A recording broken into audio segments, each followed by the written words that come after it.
Hello, we're from Lurgan Junior High School in Northern Ireland. Our presentation is on the Ulster Plantation and modern-day migration. We hope you all enjoy. The king at the time was James I. After the flight of the Earls in 1607, there was large parts of Ulster without anyone governing it. In an attempt to loyalise Ulster and make it Protestant, the king sent for Protestants to travel to and settle in Ulster.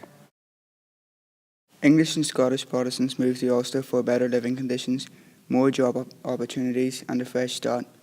Land was also very cheap in Ulster as the king wanted to attract people to Ulster. Before King James sent the Protestants to Ireland, Ireland had very few roads, the land was covered with dense forests and the water source was from Loch Ness. After he arrived, Protestant planters brought an alien culture, religion, language and a way of life to Ulster. Irish locals were charged higher rents compared to the planters. Many towns and cities were built and developed by planters, including Londonderry, Lurgan and Portadown. Two-storey houses were introduced compared to the simple cottages that were originally used. Brownlow built Lurgan with a wide main street, a Protestant church and Brownlow's Bawn, but the Irish didn't agree with Brownlow and King James, so they decided to rebel in 1641, killing thousands of Protestant settlers.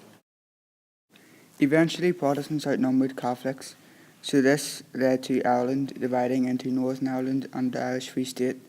This is because many Irish people wanted independence, but many people living in Ulster wanted to stay as part of Britain.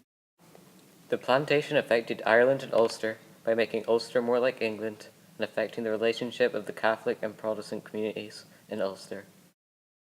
400 years after the Ulster plantation, migration still happens today in Northern Ireland. Though it may not be migration from England, people come from all over Europe and the world to the UK and Northern Ireland, especially from countries in Eastern Europe. Immigrants also come from countries affected by war, such as Libya and Syria. People migrate to Northern Ireland today because of work opportunities, a better healthcare, to escape from poverty or war, and for a better lifestyle.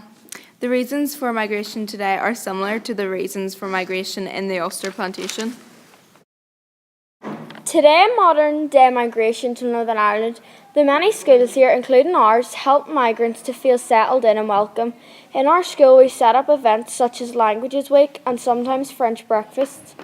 In schools, we use EAL, which stands for English as an Additional Language. This is used to help teach non-English speakers how to speak English. Some of the issues modern migration can cause are racism and discrimination. These things happen because people feel they steal the local people's jobs and take up our free health service. This causes a lot of bitterness and hate between the communities of the migrants and the locals. There are many benefits of having immigrants in Northern Ireland. Peoples learn about other cultures, languages and traditions. There is a more varied school community. It creates a culture of understanding and acceptance of others' differences and cultures. A lot of the time, immigrants take up the jobs which help our economy. Thank you for listening to our presentation.